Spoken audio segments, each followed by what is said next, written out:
প্রধানমন্ত্রী আবারও লকডাউনের সময়সীমা 3 মে পর্যন্ত বাড়িয়েছেন, যার ফলে এশিয়া মহাদেশের বৃহত্তম চর্মশিল্প কলকাতার লেদার কমপ্লেক্স একেবারেই অচল।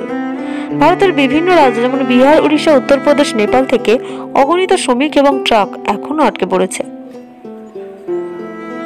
বর্তমান সময়কালটা সারা ভারতবাসীর কাছে যেন জীবন মরণের সন্ধিক্ষণ। মারণ ভাইরাসের জেরে গৃহবন্দী প্রত্যেকটা মানুষ।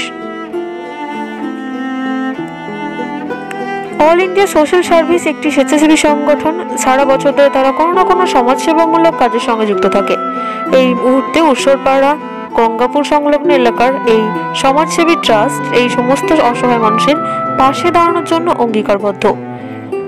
এই সংগঠনের প্রধান উপদেষ্টা প্রবীর কর্মকার, সেক্রেটারি জাহাঙ্গীর বৈদ্য এবং বিশেষ সদস্য রেজাউল বৈদ্য জানান, তারা নিজে নিজে অফিস প্রাঙ্গণে দুপুরের খাবার হিসেবে খিচুড়ি, ভাত, সবজি রান্না করে মোটর ভ্যানে করে 23 কিমি দূরে ওই সকল অসহায় মানুষের মুখে অন্ন তুলে দিচ্ছেন।